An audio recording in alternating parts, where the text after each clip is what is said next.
Ça y est, c'est désormais officiel, Kylian Mbappé quittera le PSG à la fin de son contrat cet été. Salut à tous les gars, c'est Azial. Aujourd'hui, on se retrouve pour une nouvelle vidéo.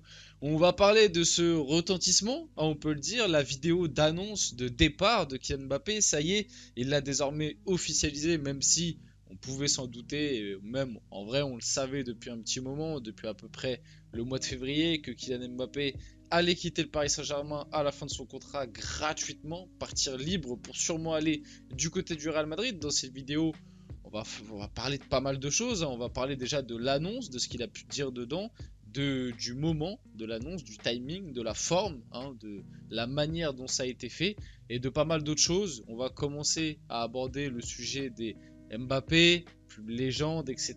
Ou alors Mbappé, la façon dont on va dire, organiser son départ. Est-ce qu'il faut célébrer le départ de Kylian Mbappé d'une certaine manière? Le fait aussi qu'il ait fait un barbecue avec les supporters. Commencer à en parler, parce qu'en vrai, je pense que je peux en faire une vidéo dédiée, parler un petit peu de l'hypocrisie, notamment des supporters parisiens, hein, autour du cas Mbappé et plus particulièrement des ultras, le Cup, qui font plein de choses positives, mais à des moments, je ne peux pas comprendre comment l'année dernière tu siffles un joueur comme Verratti, qui a loupé sa saison certes, mais qui a été l'un des plus gros joueurs du PSG pendant 11 ans, qui lui a toujours montré son amour envers le club. Et cette année, Mbappé qui part gratuitement, en ayant fait quand même pas mal de choses contre le club à des moments, tu peux autant l'aduler, aller faire un barbecue avec lui. Mais bref, je pense qu'on en fera une vidéo spéciale. Dans cette vidéo, on va se concentrer sur sa vidéo d'annonce, la façon dont ça a été fait, ce qu'il dit, etc. Avant de commencer la vidéo, n'hésitez pas à la liker, à commenter, à partager et à vous abonner. Ça fait toujours plaisir et ça aide pour le développement de la chaîne. Et on peut y aller dès maintenant. Donc cette vidéo, déjà, j'ai envie de dire quelque chose. Et franchement, ce que je vais dire, limite, c'est pas normal pour un joueur de la stature de Kylian Mbappé, mais tellement cette situation, cette histoire, ce storytelling nous gavait, j'ai juste envie de dire merci et enfin quoi. C'est enfin, enfin c'est fini, enfin on va plus avoir Kylian Mbappé au PSG et je trouve ça quand même très dur et très limite mal de dire ça et ça montre pour moi comment Mbappé au PSG ça reste quand même un échec globalement. Certes sportivement il a accompli des choses mais Mbappé entre guillemets on nous l'a vendu comme le Messi, comme l'élu de la prophétie, comme celui qui allait faire ce que tous les autres ont raté. Au final, il a raté, et j'ai même envie de dire qu'il a raté plus que les autres, parce que autant certains ont raté sportivement, ils n'ont pas réussi à ramener, quand je dis raté sportivement, c'est le Graal que le PSG vise, donc la Ligue des Champions.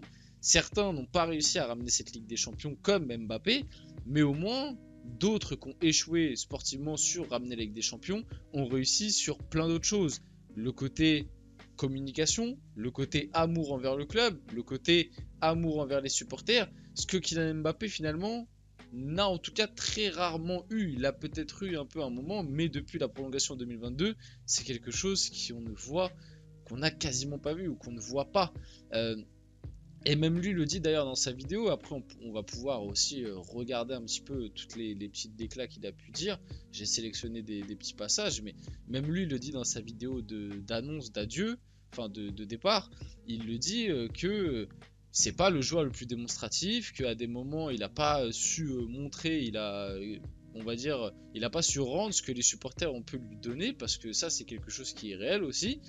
Les supporters du PSG ont été très, enfin pas tous, mais quand je parle des supporters du PSG, je parle surtout de ceux qui étaient présents au stade, les ultras, etc., ont été très très très très très cléments avec Kylian Mbappé. C'est une réalité. Quand tu vois tout ce que le joueur a fait, je trouve quand même que la plupart des supporters présents au stade ont été très très très cléments. Je tiens à le rappeler quand même que dès le mois de août, enfin bref, lors du mercato dernier, l'été dernier, je rappelle quand même qu'Mbappé a fait une lettre pour dire qu'il allait pas prolonger et qu'il allait faire sa dernière année de contrat et partir libre.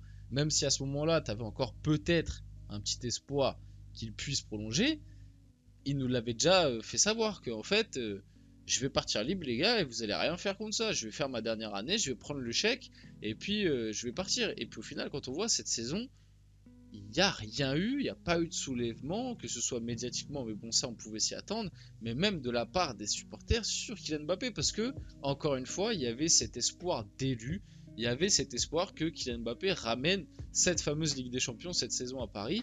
Au final, il s'est chié dessus, hein, on va pas se mentir, dans les moments décisifs, il n'a pas su être au niveau, et bizarrement, son niveau a commencé un petit peu à dégringoler au moment où il a signé son contrat avec le Real Madrid, parce qu'on a eu à peu près, bon, ça reste des infos, il n'y a pas de source officielle, parce que ça, de toute façon, c'est quelque chose qu'on ne saura sûrement jamais officiellement, mais d'après les infos qu'on a, qui sont quand même du coup plutôt fiables, parce que c'est les mêmes infos qui avaient annoncé qu'Mbappé allait quitter le PSG et qu'il avait même annoncé son départ aux dirigeants et aux joueurs, nous ont bien signifié qu'Mbappé avait signé son contrat avec le Real Madrid autour de fin février, avec plus précisément comme date autour du 21 février.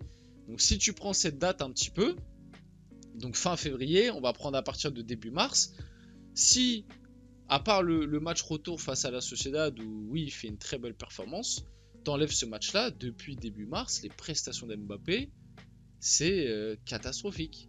Et peut-être que c'est un lien de cause à effet par rapport à cela. Même si bon, on va dans les médias et son clan vont nous vendre que c'est parce que le PSG l'a détruit psychologiquement. Oui, oui, bien sûr, hein, on va croire ça. C'est toujours la faute du PSG, hein, de toute façon, quand on entend Mbappé et son clan. Mais voilà, donc comme je voulais le dire, quand j'ai vu cette vidéo d'annonce, honnêtement, j'étais même pas... moi personnellement, et comme je dis, c'est très grave et ça montre qu'il y a quelque chose qui a été raté avec Mbappé, parce que c'est pas normal. Et surtout quand tu reprends en compte son arrivée, quand il est arrivé, on l'aimait tous. Quand il est arrivé en 2017, c'était le petit chouchou, tu vois. Il y avait Neymar qui était la star, et puis derrière, c'était Mbappé, le petit chouchou, l'étoile montante, le mec que tu as envie d'aimer, tu vois. Il était avec sa petite voix, tu vois. Bref, on l'aimait tous. Mais voilà, ça a mal tourné, le PSG a mal fait des choses. Mbappé en a aussi beaucoup mal fait.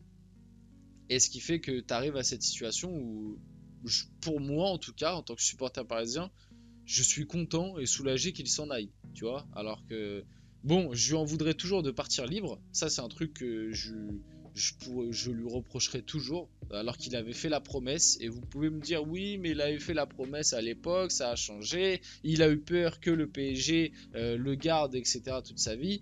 Au bout d'un moment, la communication, moi je suis persuadé, et le PSG l'a montré l'été dernier, le PSG était prêt à le vendre quand ils l'ont envoyé au loft. Je suis persuadé que si Mbappé s'était posé autour d'une table avec les dirigeants parisiens et ils avaient négocié tous ensemble une clause, même si c'est pas légal en France, mais en tout cas un montant, on va dire, où tout le monde est d'accord, tu négocies ça, le Real Madrid, tu vas les voir, tu discutes avec eux, parce que même le Real Madrid, généralement, ils aiment bien aligner des petits chèques sur ce style de joueur-là pour montrer que on est le Real Madrid. Quand c'est des gros joueurs, on met l'argent, tu vois, comme à l'époque quand ils avaient payé 100 millions CR7.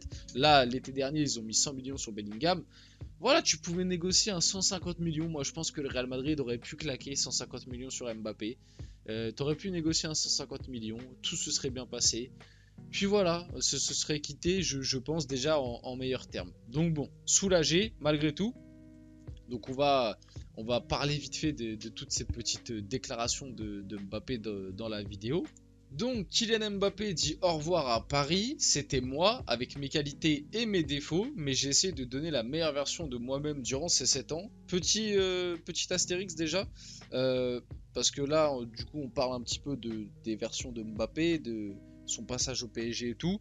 Pour moi, entre guillemets, parce qu'il y a quand même eu des dramas durant cette période-là, mais le Mbappé de 2017 à 2022, avant prolongation, entre guillemets, pour moi, il était déjà beaucoup moins. Il y avait beaucoup moins de choses à lui reprocher que le Mbappé après prolongation. Il y a eu des dramas, trophée UNFP, etc. Même la fameuse story Instagram en 2021 où il nous fait le miskin, etc. Il y a eu des choses qui sont mal passées, mais en tout cas sportivement, dans cette période-là, déjà il était plus jeune, donc tu pouvais lui pardonner un peu plus de trucs. C'était pas lui la star de l'équipe. Et quand il a commencé à devenir la star, à peu près sous Pochettino, donc à peu près de fin 2020, 2021 et 2022, pour moi, il était vraiment très très impressionnant, notamment la dernière saison qu'il fait normalement avant sa prolongation, enfin avant à l'époque ce qu'on pensait comme être le départ, donc la saison 2021-2022 où pour moi c'est le meilleur Mbappé qu'on a eu avec le maillot du PSG. Le Mbappé 2021-2022 sous Pochettino était juste trop fort, c'était un monstre. Donc par rapport à ça, ok. Par contre moi le Mbappé après prolongation, je suis désolé, c'est un échec cuisant.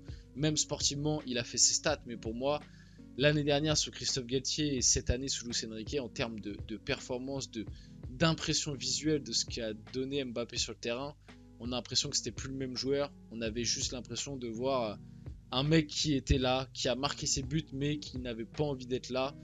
Et c'est une raison de plus pour dire que voilà, c'est quelque chose qui du coup m'agace envers Mbappé par rapport à ça aussi. Voilà. Donc tout ça mis bout à bout fait que après prolongation, moi j'ai du mal à le digérer un petit peu.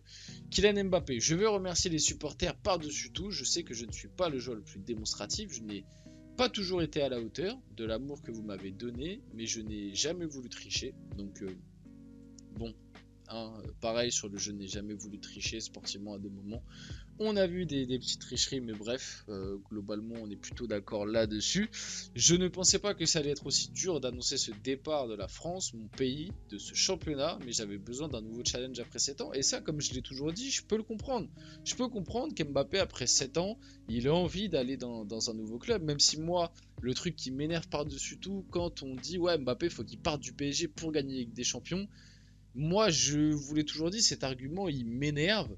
Parce que en fait, vous pensez que comme le Real Madrid gagne des Ligues des Champions sans lui, forcément avec lui, ils vont gagner des Ligues des Champions encore plus. Alors que des fois, ce n'est pas forcément le cas. Je tiens à le rappeler que les Galactiques du Real Madrid dans les années 2000 n'ont jamais gagné la Ligue des Champions et même encore pire, n'ont jamais passé les huitièmes de finale de Ligue des Champions. Pourquoi? Pour la simple et bonne raison que quand tu accumules des stars et quand tu accumules des mecs qui veulent entre guillemets aller chercher le ballon d'or, ou en tout cas ce sont tous des concurrents directs pour aller chercher le ballon d'or, ce n'est pas quelque chose qui fonctionne forcément. Et le PSG en a été le meilleur exemple sur les dernières années. Quand tu as Messi, Neymar et Mbappé qui sont trois joueurs stars, mais vraiment stars, sachant que Cristiano Ronaldo était parti en Arabie Saoudite, c'était sûrement les trois, en tout cas les trois joueurs qui avaient le plus de talent en Europe, tu vois, parce que moi après il y avait des Benzema, etc. C'était des joueurs exceptionnels aussi, mais vous m'avez compris, c'était les trois joueurs stars de l'Europe, de la Ligue des Champions et tout. C'était les trois mecs qui normalement quand ils sont à leur top, c'est les trois mecs qui sont favoris pour aller chercher le ballon d'or. Et tu les alignes ensemble dans la même équipe et tu vois bien qu'en termes d'ego et tout, ça ne fonctionne pas toujours. Après bon, là pour le coup il y avait aussi le côté gestion du PSG qui n'a pas toujours été le meilleur, etc. Mais vous m'avez compris dans l'idée, tu vois, dans l'idée, au bout d'un moment, quand tu commences à accumuler ces joueurs-là, est-ce que ça a fonctionné? Le Real, après, je pense qu'ils peuvent gérer ce style de truc, mais j'attends de voir. Et le côté aussi, Mbappé, faut qu'il parte pour gagner avec des champions, parce qu'au PSG, ça se fera jamais. Et ben en fait, si tu as cette façon de penser-là, en fait, aucun club qui n'a jamais gagné avec des champions la remportera pour la simple et bonne raison qu'en fait, à chaque fois, et même du coup, aucun club, style par exemple dans le championnat de France, peut garder ses meilleurs joueurs parce qu'en fait, on va toujours entendre les médias et les anciens joueurs de foot par exemple nous dire oui, mais pour évoluer au plus haut niveau, il faut aller dans d'autres championnats. Bah non, en fait, parce que si tu as cette façon de penser là, c'est sûr que la Ligue 1 évoluera jamais si tu dis à tes meilleurs joueurs non, mais en fait, il faut partir pour aller au plus haut niveau, faut aller dans les autres championnats. Alors que si on avait ce côté un peu plus patriotique, un peu plus méritocratie de la Ligue 1, on arriverait un peu plus à garder nos meilleurs joueurs et du coup la Ligue 1 stepperait automatiquement. Si tu dis à tes meilleurs joueurs qui explosent en Ligue 1 que performer au plus haut niveau pendant pas mal d'années en Ligue 1, c'est ça, faire partie de l'élite. Et bah forcément, peut-être que ça va pousser certains à rester plus longtemps en Ligue 1 pour justement performer et marquer le championnat. Là, combien de fois on a des joueurs, et là c'est un débat un peu plus global, mais combien de fois on a des joueurs qui explosent en Ligue 1 et qui partent au bout de 1 an ou deux parce que on n'arrête pas de nous rabassiner au fur et à mesure des années que ouais mais la Ligue 1 ouais ça va, si tu veux être un grand joueur faut aller en Espagne, faut aller en Bundes, faut aller en Angleterre, enfin bref, au bout d'un moment on n'en peut plus. Donc cet argument moi autour d'Mbappé il m'a toujours saoulé. personnellement. Je suivrai toujours de près l'actualité du PSG, je regarderai tous les matchs, c'est un club que je vais regarder, que je vais garder pardon, dans ma mémoire toute ma vie. Je dirai à tout le monde que j'ai eu la chance de jouer ici. Pareil, et là c'est pas là, mais il y a une phrase moi qui m'a qui m'a un peu interpellé, c'est que quand il parle du PSG, il dit quelque chose comme oui, je suivrai toujours l'actualité de ce club parce que c'est un club qui m'intéresse. Bah d'accord. Bon bah si c'est tout ce que le PSG représente pour toi, c'est je sais pas, moi t'aurais pu dire ouais, je suivrai toujours l'actualité du PSG parce que c'est un club qui compte pour moi, etc. Bon, même si après il dit c'est le club que je vais garder dans ma mémoire toute ma vie. Mais la façon dont il a fait la phrase à première vue, j'étais en mode ouais bon, mais un peu plus de sentiments, je sais pas. Kylian Mbappé ne regrette pas d'avoir signé au PSG, encore heureux. À aucun moment je regrette d'avoir signé dans ce club prestigieux. C'est un club que je vais garder dans ma mémoire toute ma vie. Je dirai à tout le monde toute ma vie que j'ai eu la chance de jouer ici. Il manquerait plus que dans sa vidéo d'annonce, ils disent ouais je regrette, j'aurais dû peut-être aller au Real plus tôt. Alors là ça aurait été le comble. A noter que Kylian Mbappé n'a jamais mentionné le nom de Nasser Al-Khelaifi dans sa vidéo d'adieu. Il a en revanche pensé à ses entraîneurs, aux directeurs sportifs, supporters, kinés, intendants et à tous les employés du club. Ça c'est pareil, la relation Mbappé-Nasser, je pense que j'en ferai une vidéo spéciale, parler un petit peu de tout ce qui a été fait des deux côtés et de pourquoi la relation est devenue aussi tendue, parce que franchement il y a pas mal de choses à dire. On a ensuite le palmarès de Kylian Mbappé au PSG, donc c'est 7 Ligue 1. Enfin 6 là, mais 7 avec celle qui arrive cette année, si je me trompe pas. Ah non, bah non, du coup 6 parce qu'il a fait 7 ans. Bah, my bad.